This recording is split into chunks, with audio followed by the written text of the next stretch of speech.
Boa tarde. Vamos aguardar aqui as pessoas entrarem para a gente dar início à nossa live de hoje. Nosso convidado de hoje é o Ricardo André Marques, que é superintendente de gestão e capital humano de Furnas. Como eu estava falando, eu sou Ana Paula Goulart, estou dando continuidade aqui à série de lives para falar sobre renovação, inovação e organização. Aqui Olá, estamos. Ricardo. Oi, Ana Paula, Boa tudo bem? tarde. Tudo Boa bom com tarde, você? tudo ótimo, graças a Deus. E você? Tudo bom. Muito obrigada por você ter aceitado o convite do Memória da Eletricidade para estar aqui com esse bate-papo com a gente hoje. Imagina, um prazer, uma alegria estarmos juntos aqui nesse momento, né? Poder compartilhar experiências, conversar, interagir com gente interessante é sempre um prazer para a gente. Muito obrigada. Então vamos começar pedindo para você se apresentar um pouco. Fala sobre sua trajetória, sobre sua formação e sobre sua trajetória profissional, para quem não te conhece. Legal. Muito rapidamente, né, para a gente avançar no papo, mas eu, Ricardo André Marques, sou engenheiro civil, com mestrado na área de engenharia mecânica, notadamente na parte de gestão de tecnologia. Fiz aí também outras 3 especializações, notadamente na parte de gestão, na área de inovação. No momento, estou superintendente de gestão de capital humano em Furnas Centrais Elétricas e também diretor na ANPEI, que é a Associação Nacional de Pesquisa e Desenvolvimento das Empresas Inovadoras. Graças a essas participações em Furnas na ANPEI, também tenho hoje a sorte, o privilégio de compor o Conselho de Administração da Santo Antônio Energia e também do Sebrae Nacional. E temos aí, né, engenheiro especialista em inovação, em gestão organizacional e projetos, hoje lidando na área de capital humano, que é um grande prazer, um excelente aprendizado para a gente. Então, Ricardo, fala um pouquinho para a gente sobre quais são as suas atribuições como superintendente de gestão e de capital humano em Furnas e fala um pouquinho como que um pouquinho sobre como é o seu trabalho e como vem sendo a sua rotina nesse período aí tão complicado que a gente está vivendo dessa pandemia. Muito bem. Eu fui convidado pelo ex-presidente de Furnas a integrar mudar de área, né? Recentemente, agora em fevereiro deste ano, tem pouco mais de 3 meses, né? E tem sido um desafio enorme. A área de gestão do capital humano engloba as ações de desenvolvimento empresarial, de desenvolvimento das pessoas, de gestão de carreira, gestão de benefícios, e de uma turbulência que não estava previsto, né, que tem demandado de nós, especialmente da área de saúde, mas da empresa inteira e de todas as empresas, de todas as pessoas, né, um período assim de grande aprendizado, de mudança de mindset, de mudança de atribuição, de postura, de inovação muito forte, né? Um período de grandes desafios, mas que felizmente, no momento, manter estável o avanço dessa pandemia, junto às operações da empresa e principalmente junto ao nosso ativo mais valioso, que são as pessoas que construíram e que fazem de Furnas uma das maiores empresas desse país. Deve ser um desafio mesmo, né?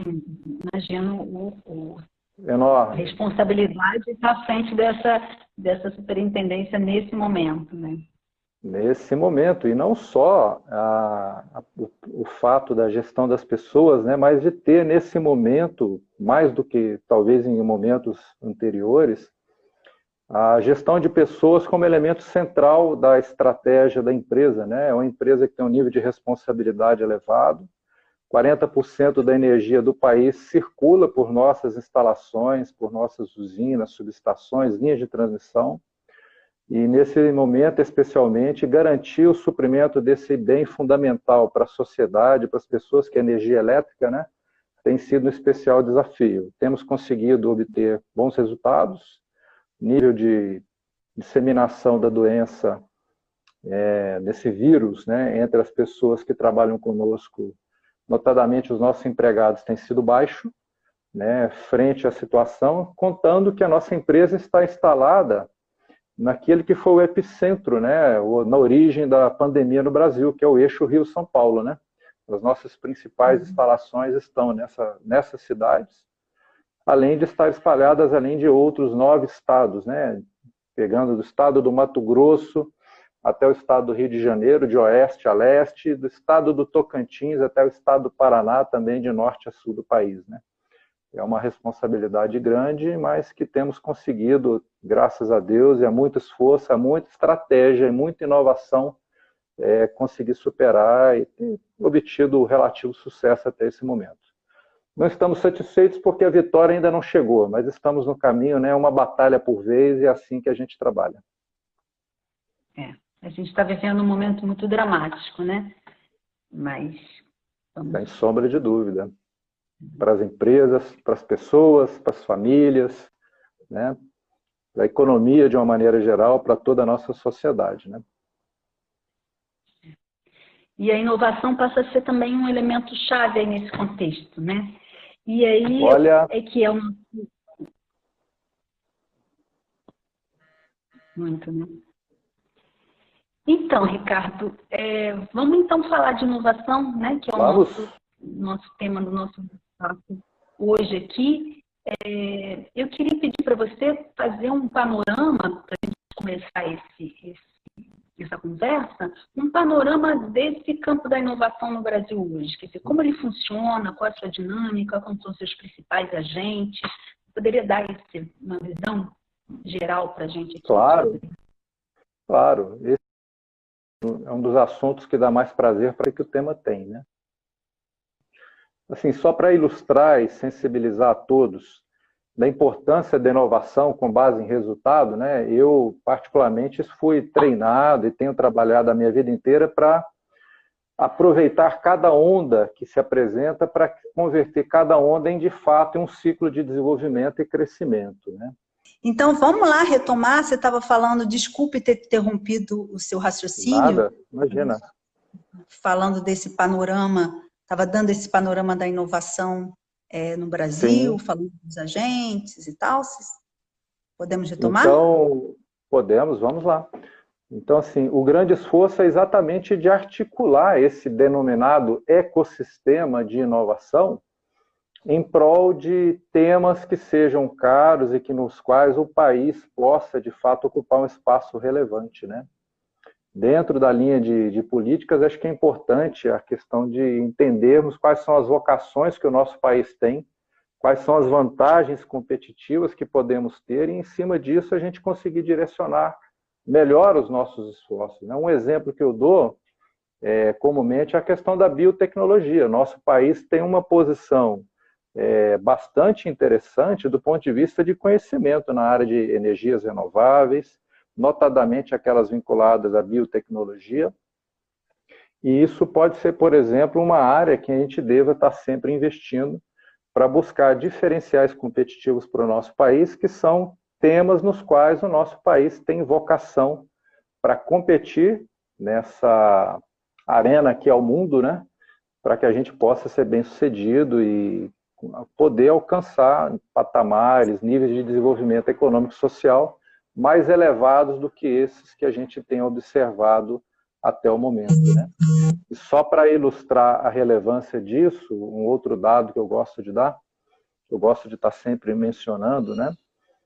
Se a gente for comparar, por exemplo, o Brasil com os emergentes, acho que isso ilustra o quanto a gente está ficando para trás, né? Como a gente não está conseguindo acompanhar essa corrida. A gente tinha o mesmo nível médio de renda per capita que os emergentes, mas nos últimos 10 anos, segundo o FMI, nós vamos gerar 20% a menos de riqueza per capita do que com relação a esses países. E entre os BRICS, que é a denominação mais recente, que todos têm se familiarizado, né, o grupo formado por Brasil, Rússia, Índia, China e África do Sul, né, nós somos o país de pior desempenho em termos de competitividade e inovação no momento. Ou seja, nós temos uma situação que nos é desfavorável e que enseja do nosso país uma grande mobilização para, de fato, nós podemos iniciar um processo de reversão.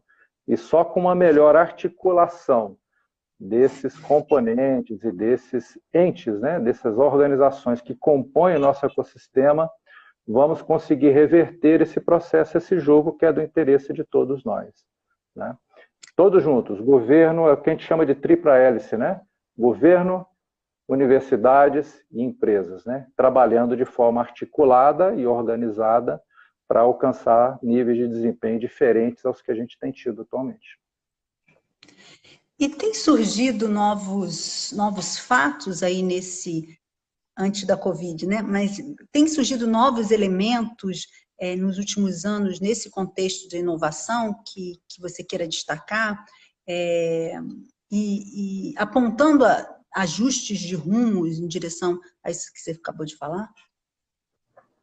Olha, acho que pode comentar pelo menos nessa direção?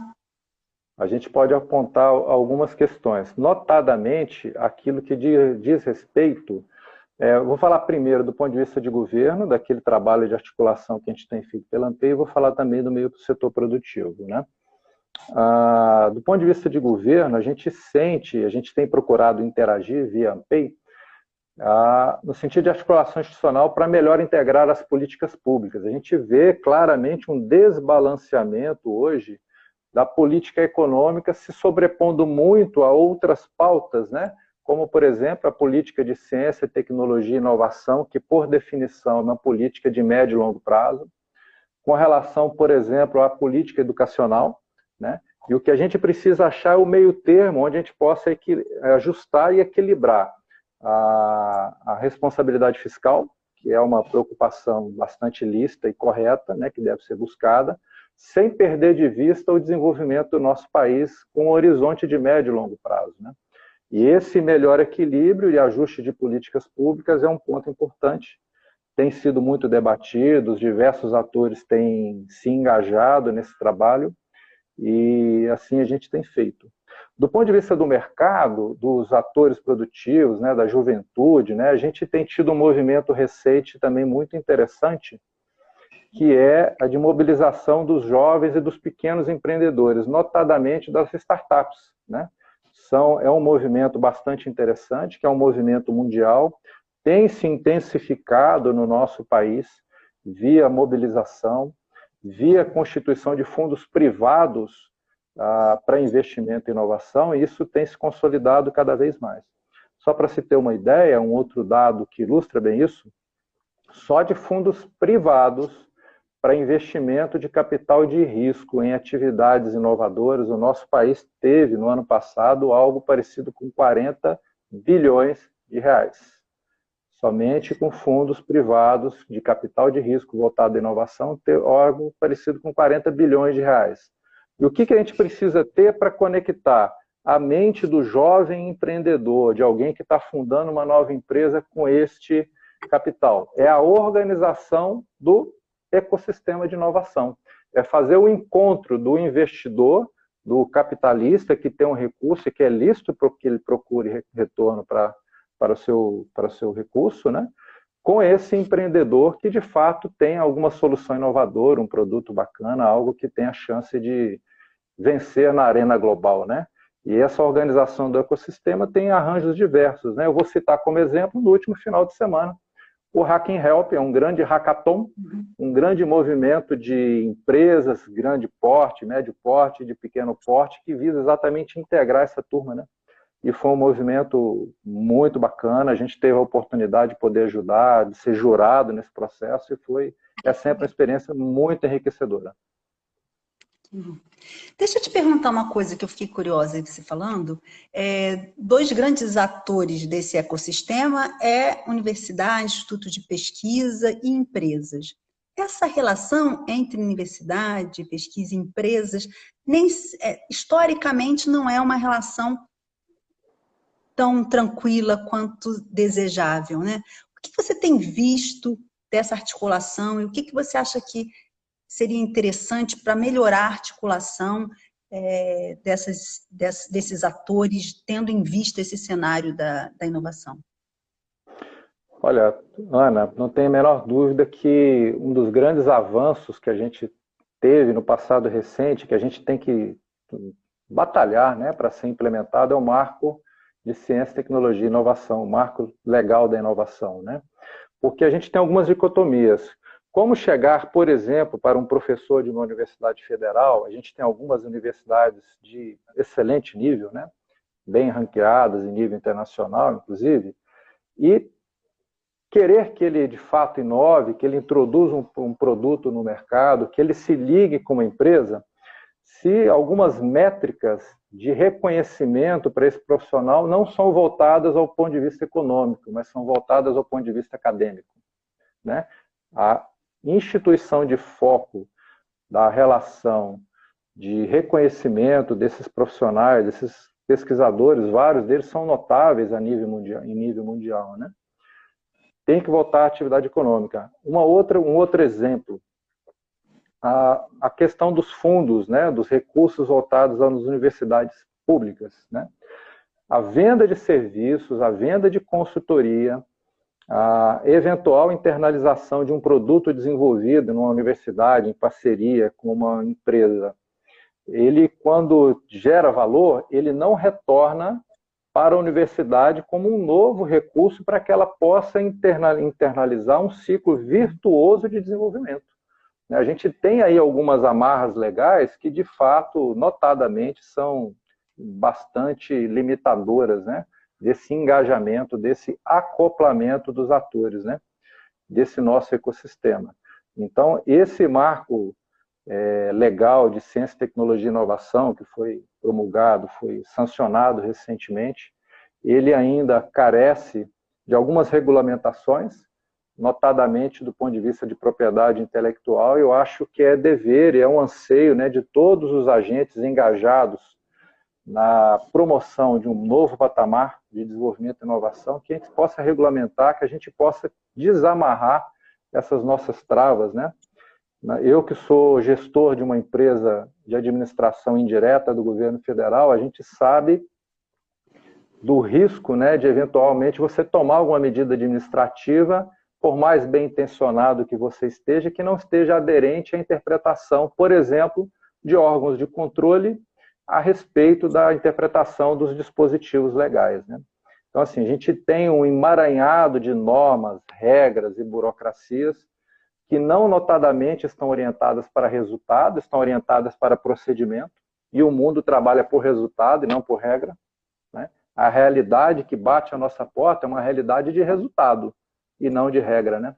A nossa cultura burocrática, o nosso Estado que nós fomos construindo ao longo das últimas décadas, de fato, é um peso enorme que a gente tem que trabalhar para, aplicando todos os princípios, né, de moralidade, de integridade, de ética, sejam plenamente aplicados, mas que a gente possa, de fato, né, destravar esse ecossistema rumo a um outro patamar, né? Capacidade para isso a gente tem, capital humano a gente tem. O brasileiro é um povo criativo por natureza. O que falta é organizar melhor a nossa criatividade para a criatividade vire valor. Esse é o nosso desafio. Valor e desenvolvimento social, né? Então, Ricardo, em meio a isso tudo, somos soterrados, né, por uma pandemia. Como é que a Covid-19 tem afetado esse campo da inovação no Brasil, especialmente no mundo todo? Muito bem. Eu gosto sempre de falar que onde há crise há oportunidade, né? Eu gosto sempre de lembrar para as pessoas que trabalham comigo uma coisa que a gente aprendeu com a Olimpíada de Pequim em 2008, é que o alfabeto chinês, que é um alfabeto que traz uma tradição cultural de milênios, né? O mesmo holograma que representa crise representa oportunidade. Do ponto de vista da inovação, é o que a pandemia tem nos trazido. Em momento algum, na história anterior à pandemia, nós pudemos observar o ecossistema de inovação trabalhando de forma tão integrada como vemos agora. O esforço inovativo dos mais diversos países ao redor do mundo em prol da criação de soluções para um problema comum, acho que nunca existiu, somente em tempos de guerra, né? Não por acaso, os tempos de guerra, ao longo da história da humanidade, ensejaram os períodos de maior desenvolvimento tecnológico. É o que a gente está experimentando na pandemia. Então, a articulação dos mais diversos atores do ecossistema, em prol de desenvolvimento de soluções das mais diversos tipos, desde vacina, medicamentos, serviços de suporte às pessoas direta ou indiretamente impactadas pela pandemia, né? A diversificação nos modelos de negócio, de operação dos mais diversos serviços, tem sido algo assim que, pessoalmente, na minha história de vida, eu não havia testemunhado ainda, né? E esse é o lado positivo da pandemia, né? Pois é, temos mais esse probleminha aqui, mas estamos Isso indo. são coisas desse tempo do novo normal, né? Eu acho que a demanda pelos serviços de telecomunicações aumentaram exponencialmente. Né? Exatamente, as demandas estão muito grandes, os sistemas ficam instáveis, né? Mas eu acho que todos nós compreendemos aqui as circunstâncias na qual estamos trabalhando. Então, vamos continuar a nossa conversa. Você estava falando aí de... Perfeito, da questão da inserção social, né? E esse trabalho junto às comunidades nos quais a empresa se insere, né? Notadamente as comunidades socialmente mais vulneráveis, né? Tem sido uma preocupação constante por todos os motivos, né? Por questão de cidadania, por questão de política de responsabilidade social, mas também porque essas pessoas são as pessoas que trabalham conosco no dia a dia, né?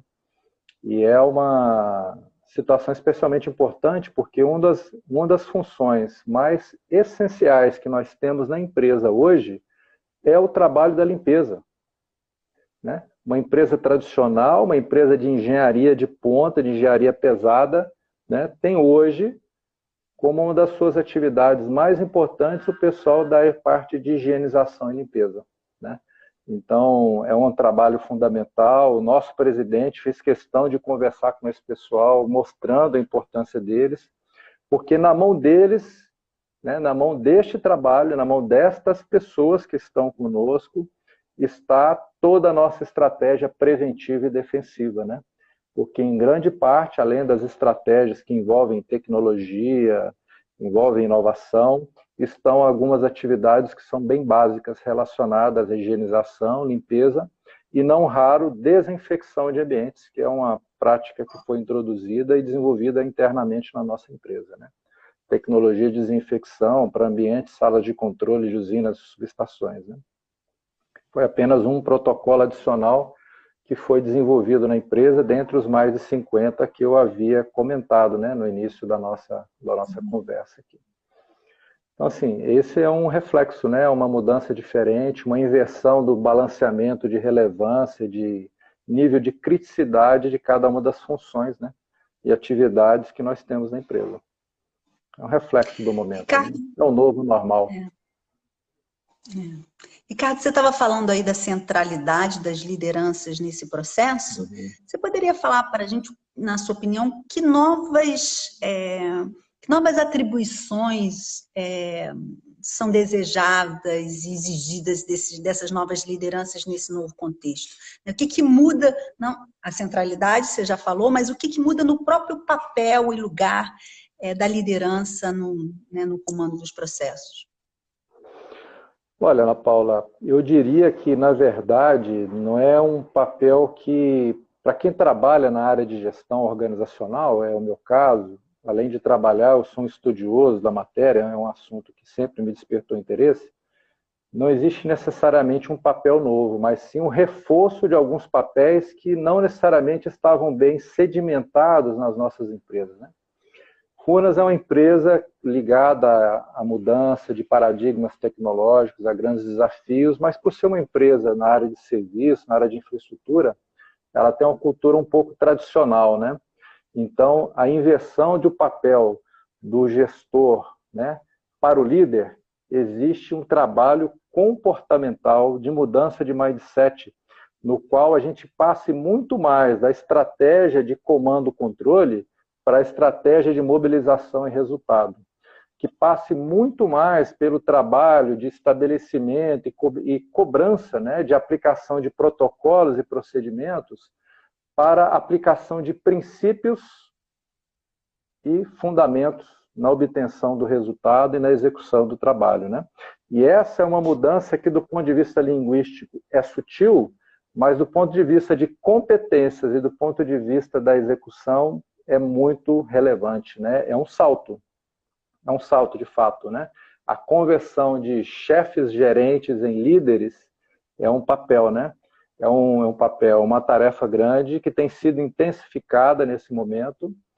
Uma coisa que sempre nos alavanca e nos auxilia nesse sentido é que, dada a natureza do negócio que nós no qual nós trabalhamos, o desafio, o fazer bem feito, o procurar estar sempre entre os melhores, é uma coisa que sempre instigou o furniano, como a gente diz, né? O empregado de Furnas.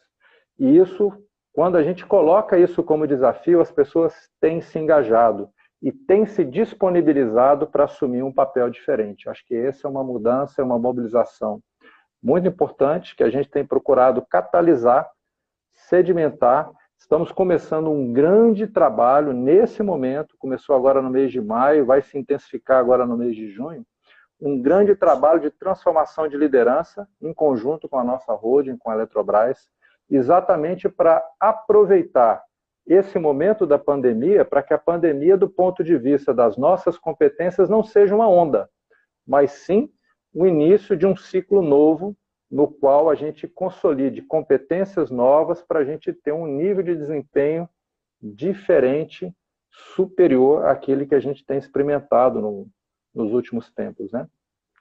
A empresa em que trabalho hoje, Furnas, ela tem níveis de produtividade hoje comparáveis às maiores empresas do mundo, do nosso segmento, né?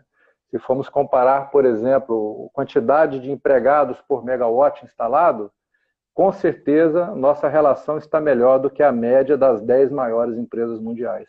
E para isso se consolidar, sem comprometer a qualidade do serviço que a gente presta, só com paradigmas novos, né, com tecnologia, com inovação e com a pessoa como elemento central da nossa estratégia, do sucesso da nossa estratégia. É isso que a gente tem trabalhado.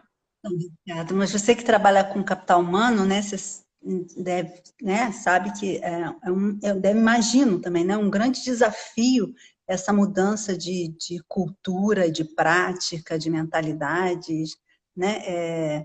Imagino que trabalhar com isso também é uma dificuldade, é um desafio mesmo, né? É desafiador, mas é muito bom, né? Porque você se diversificar, se modernizar, procurar introduzir práticas novas, novos protocolos, novas formas de trabalhar, lidar com renovação é sempre muito bom, porque nos desafia e nos ensina, né? Eu acho que o que caracteriza a pessoa, caracteriza que a pessoa tem vida é a vontade de crescer e aprender sempre, né? No momento em que a pessoa cruza os braços e começa a assumir uma postura de que não tem muito mais o que aprender, ela, a partir daí, começa a deixar de viver, né? E, nesse sentido, né, eu gosto muito dos autores nacionais. O Ariano Suassuna tinha uma frase que exemplifica muito a forma como a nossa área de capital humano tem se dedicado, né? Ele falava assim: sou pouco e sei pouco, mas o que me cabe no pouco que me resta é me doar por inteiro. E a nossa área de capital humano tem procurado, de fato, se doar, mergulhou de cabeça nesse período da pandemia para que a gente possa transformar esse momento de grande desafio não só no momento de superação histórica, mas também que seja uma alavanca para que a nossa empresa comece um novo ciclo, um ciclo de uma empresa ainda mais moderna, renovada, com patamares de desempenho comparáveis e sustentados às melhores e maiores empresas do mundo. É isso que a gente tem procurado fazer. É essa a tônica do nosso trabalho, do nosso desafio, que tem sido dioturno, né? Tem um amigo meu que fala: quando você tiver muito trabalho, é o caso, né? Não se preocupe, porque o dia tem 24 horas e a noite também. E eu acho que isso tem sido um pouco da tônica. Perfeito, é da questão da inserção social, né? E esse trabalho junto às comunidades nos quais a empresa se insere, né? Notadamente as comunidades socialmente mais vulneráveis, né? Tem sido uma preocupação constante por todos os motivos, né? Por questão de cidadania, por questão de política de responsabilidade social, mas também porque essas pessoas são as pessoas que trabalham conosco no dia a dia, né? E é uma situação especialmente importante porque uma das funções mais essenciais que nós temos na empresa hoje é o trabalho da limpeza, né? Uma empresa tradicional, uma empresa de engenharia de ponta, de engenharia pesada, né, tem hoje como uma das suas atividades mais importantes o pessoal da parte de higienização e limpeza, né? Então, é um trabalho fundamental. O nosso presidente fez questão de conversar com esse pessoal, mostrando a importância deles, porque na mão deles, né, na mão deste trabalho, na mão destas pessoas que estão conosco, está toda a nossa estratégia preventiva e defensiva, né? Porque em grande parte, além das estratégias que envolvem tecnologia, envolvem inovação, estão algumas atividades que são bem básicas relacionadas à higienização, limpeza e, não raro, desinfecção de ambientes, que é uma prática que foi introduzida e desenvolvida internamente na nossa empresa, né? Tecnologia de desinfecção para ambientes, salas de controle de usinas e subestações, né? Foi apenas um protocolo adicional que foi desenvolvido na empresa, dentre os mais de 50 que eu havia comentado, né, no início da nossa conversa aqui. Então, assim, esse é um reflexo, né, uma mudança diferente, uma inversão do balanceamento de relevância, de nível de criticidade de cada uma das funções, né, e atividades que nós temos na empresa. É um reflexo do momento. Ricardo, né? É o novo normal. Ricardo, você estava falando aí da centralidade das lideranças nesse processo. Uhum. Você poderia falar para a gente, na sua opinião, que novas atribuições são desejadas e exigidas dessas novas lideranças nesse novo contexto? O que muda? Não, a centralidade, você já falou, mas o que muda no próprio papel e lugar da liderança no comando dos processos? Olha, Ana Paula, eu diria que, na verdade, não é um papel que, para quem trabalha na área de gestão organizacional, é o meu caso, além de trabalhar, eu sou um estudioso da matéria, é um assunto que sempre me despertou interesse, não existe necessariamente um papel novo, mas sim um reforço de alguns papéis que não necessariamente estavam bem sedimentados nas nossas empresas, né? Furnas é uma empresa ligada à mudança de paradigmas tecnológicos, a grandes desafios, mas por ser uma empresa na área de serviço, na área de infraestrutura, ela tem uma cultura um pouco tradicional, né? Então, a inversão do papel do gestor, né, para o líder, existe um trabalho comportamental de mudança de mindset, no qual a gente passe muito mais da estratégia de comando-controle para a estratégia de mobilização e resultado, que passe muito mais pelo trabalho de estabelecimento e cobrança, né, de aplicação de protocolos e procedimentos para a aplicação de princípios e fundamentos na obtenção do resultado e na execução do trabalho, né? E essa é uma mudança que, do ponto de vista linguístico, é sutil, mas do ponto de vista de competências e do ponto de vista da execução, é muito relevante, né? É um salto de fato, né? A conversão de chefes gerentes em líderes é um papel, né? É um papel, uma tarefa grande que tem sido intensificada nesse momento.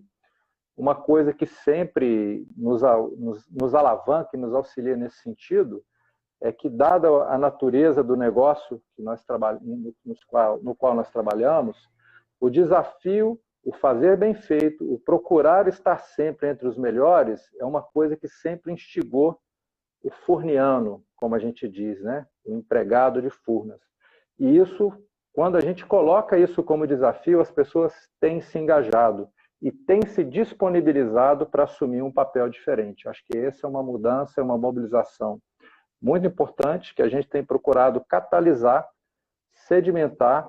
Estamos começando um grande trabalho nesse momento, começou agora no mês de maio, vai se intensificar agora no mês de junho, um grande trabalho de transformação de liderança em conjunto com a nossa holding, com a Eletrobras, exatamente para aproveitar esse momento da pandemia, para que a pandemia, do ponto de vista das nossas competências, não seja uma onda, mas sim o início de um ciclo novo no qual a gente consolide competências novas para a gente ter um nível de desempenho diferente, superior àquele que a gente tem experimentado nos últimos tempos, né? A empresa em que trabalho hoje, Furnas, ela tem níveis de produtividade hoje comparáveis às maiores empresas do mundo do nosso segmento, né? Se formos comparar, por exemplo, a quantidade de empregados por megawatt instalado, com certeza nossa relação está melhor do que a média das 10 maiores empresas mundiais. E para isso se consolidar sem comprometer a qualidade do serviço que a gente presta, só com paradigmas novos, né, com tecnologia, com inovação e com a pessoa como elemento central da nossa estratégia, do sucesso da nossa estratégia. É isso que a gente tem trabalhado. Obrigada. Mas você que trabalha com capital humano, né, você deve, né, sabe que eu imagino também, né, um grande desafio essa mudança de cultura, de prática, de mentalidades, né? Imagino que trabalhar com isso também é uma dificuldade, é um desafio mesmo, né? É desafiador, mas é muito bom, né? Porque você se diversificar, se modernizar, procurar introduzir práticas novas, novos protocolos, novas formas de trabalhar, lidar com renovação é sempre muito bom, porque nos desafia e nos ensina, né? Eu acho que o que caracteriza a pessoa, caracteriza que a pessoa tem vida é a vontade de crescer e aprender sempre, né? No momento em que a pessoa cruza os braços e começa a assumir uma postura de que não tem muito mais o que aprender, ela, a partir daí, começa a deixar de viver, né?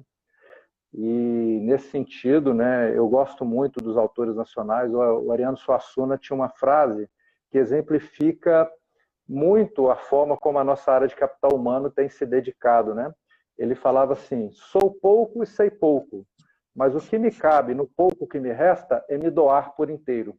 E a nossa área de capital humano tem procurado, de fato, se doar, mergulhou de cabeça nesse período da pandemia para que a gente possa transformar esse momento de grande desafio não só no momento de superação histórica, mas também que seja uma alavanca para que a nossa empresa comece um novo ciclo, um ciclo de uma empresa ainda mais moderna, renovada, com patamares de desempenho comparáveis e sustentados às melhores e maiores empresas do mundo. É isso que a gente tem procurado fazer. É essa a tônica do nosso trabalho, do nosso desafio, que tem sido dioturno, né? Tem um amigo meu que fala: quando você tiver muito trabalho, é o caso, né? Não se preocupe, porque o dia tem 24 horas e a noite também. E eu acho que isso tem sido um pouco da tônica. Ricardo, a gente já está caminhando para o fim da nossa entrevista, nosso bate-papo, infelizmente. Legal. Mas eu ia pedir para você falar um pouquinho. Você mencionou aí várias vezes, né, a Ampay, você faz parte da diretoria. Eu queria pedir para você falar um pouquinho sobre o que é a associação, como que ela atua, sobretudo nesse, né, para a gente pensar nesse cenário de inovação no Brasil, quais são as grandes questões que a entidade enfrenta e que ela coloca para o debate desse ecossistema aí da inovação no Brasil. Perfeito, tranquilamente. Bom, a Ampay, a gente falou um pouco no início da nossa conversa, algumas ações que a gente desenvolveu, né? A Ampay é uma associação notadamente estruturada por empresas de grande, médio e pequeno porte, carreada principalmente pelas grandes empresas que têm o vetor inovação como elemento-chave na sua estratégia empresarial. Hoje temos algo em torno de 200 organizações, né, 200 empresas que são associadas a nós. Para se ter uma ideia, os nossos associados, se nós fizéssemos uma relação do faturamento das empresas associadas com o PIB, nós estamos falando como algo parecido com 800 bilhões de reais de faturamento das empresas associadas, né? Então, a gente tem uma boa representatividade econômica e, pelo porte e diversidade dos associados, a gente tem uma riqueza de conhecimento, de profusão, de interação, de rede de relacionamento profissional, de conexão de competências para gerar novas propostas, novos encaminhamentos para o nosso país, para que o nosso país possa, de fato, se renovar e assumir e ocupar o espaço que nós podemos ocupar no cenário internacional muito relevante, né?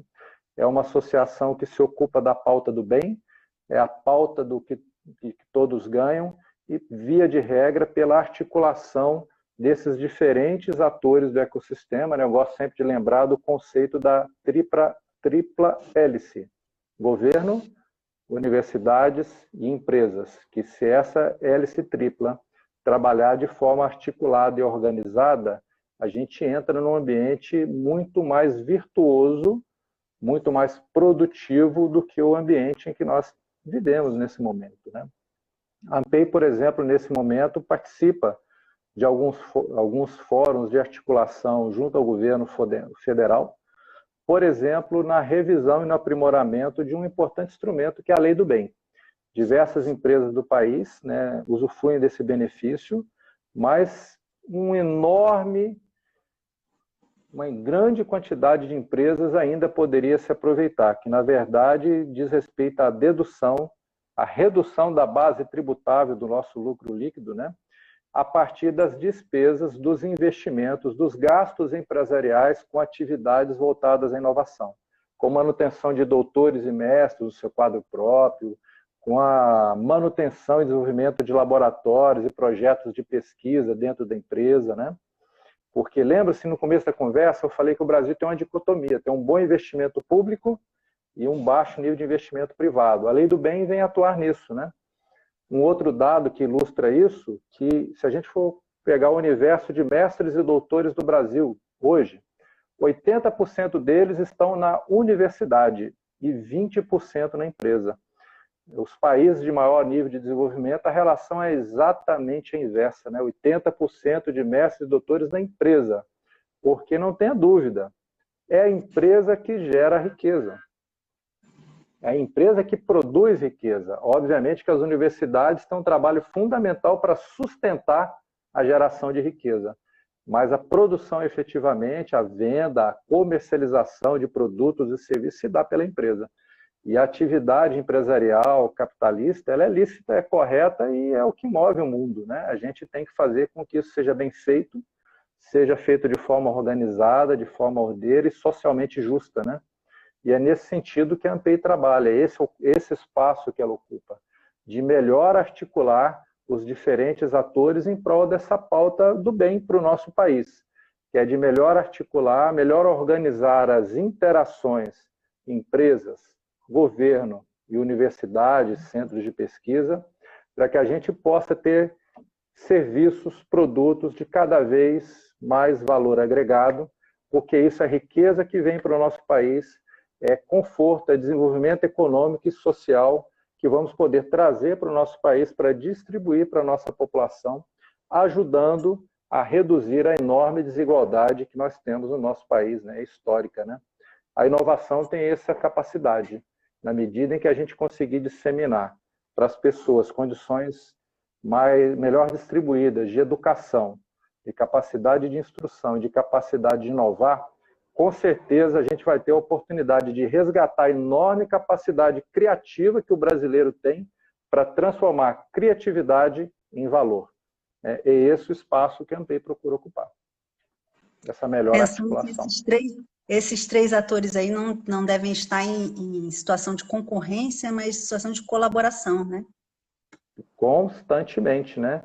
De vez em quando, eventualmente, a gente observa um certo confronto, né? Um certo atrito. O que a gente tem que enxergar é que cada um desses três elementos, cada uma dessas três hélices, tem o seu espaço, tem a sua finalidade e devem trabalhar de forma sinérgica e harmônica em prol do bem de todos, né? O bem de todos, que é o maior desenvolvimento econômico e social do nosso país. Ricardo, a gente vai terminando aqui o nosso bate-papo. Eu te agradeço muitíssimo por você ter aceito o nosso convite. Queria te pedir, antes da gente encerrar, se você teria alguma indicação de algum livro, de algum filme, de alguma palestra, enfim, de algo que você indique aqui para quem está nos assistindo, que tem a ver com esse bate-papo que a gente teve aqui, com esse momento que a gente está vivendo. Perfeitamente. Eu acho que vivemos um momento com uma grande profusão, né, de obras, de arte, de palestras. Eu vou recomendar um livro. Esse livro se chama A Grande Ruptura. Esse livro, A Grande Ruptura, de um autor nipo-americano, né, hoje ele está radicado nos Estados Unidos, ele se chama Francis Fukuyama. E, na verdade, ele trabalha a transformação econômica das empresas e das pessoas com base na natureza humana e na interação do ser humano com o ambiente, né, com a sociedade, com a natureza, enxergando a atividade econômica como um elo de uma grande teia de relacionamento, que é o tecido ambiental e social, né? É uma obra que trabalha o modelo mental do empreendedor inovador capitalista, né? Dentro de uma relação mais equilibrada, que o capitalismo não fica como eixo central, né? Mas quando esses três eixos, desenvolvimento econômico, geração de riqueza, desenvolvimento social e ambiental, quando eles trabalham de forma harmônica e as pessoas já têm isso no seu modelo mental, a tendência é termos uma sociedade muito mais desenvolvida, muito mais justa, né? E muito mais sustentável em prol das próximas gerações, né? Que é a grande preocupação do século XXI, né? Ricardo, foi ótimo conversar com você. As pessoas estão comentando aqui, uma palestra, foi realmente uma aula. A gente poderia ficar aqui mais tempo, acho que teríamos muito a aprender, aprendemos muito, teríamos muito mais a aprender com você. Então, queria agradecer mesmo a sua participação aqui, foi muito legal, muito gratificante. Muito obrigada. Foi legal. Eu fico muito feliz e muito satisfeito com o seu feedback, agradeço os comentários que estou vendo aqui pela tela aqui do meu celular no Instagram, né? Muito bom. Agradeço a Memória da Eletricidade pela oportunidade. Agradeço àqueles que estão nos ouvindo por ter dedicado esse tempo, essa paciência de estar aqui conosco. Eu acho que o bom disso tudo, né, Ana Paula, aqui conversando, interagindo, todos nós aprendemos uns com os outros, né? Eu acho que quando a gente está aberto a aprender, a gente está vivo, a gente está ligado e, principalmente, vamos continuar permanentemente felizes e saudáveis. É assim que a gente tem que fazer nesse período de isolamento social, né? Conectados de uma forma aberta, com a cabeça aberta para a gente se renovar, para a gente sair desse momento mais fortalecido. Eu acredito nisso e vamos trabalhando todos assim, tá bom? Obrigado pela oportunidade. Prazer conversar contigo. Obrigado a todos pela atenção. Todo meu. Eu só queria avisar que a nossa entrevista ficou em 3 partes, mas que as 3 partes a gente conseguiu gravar, vou conseguir gravar aqui terminando essa, e que vai estar tudo disponível, então, no YouTube, no canal do YouTube do Memória da Eletricidade, para quem quiser acompanhar depois. Tá bom? Legal, muito bom. Mais uma vez, Ricardo. Agradeço pelo papo, pelo tempo e pela oportunidade. Tchau. A gente que agradece. Até logo. Tchau, tchau. Até logo. Um abraço.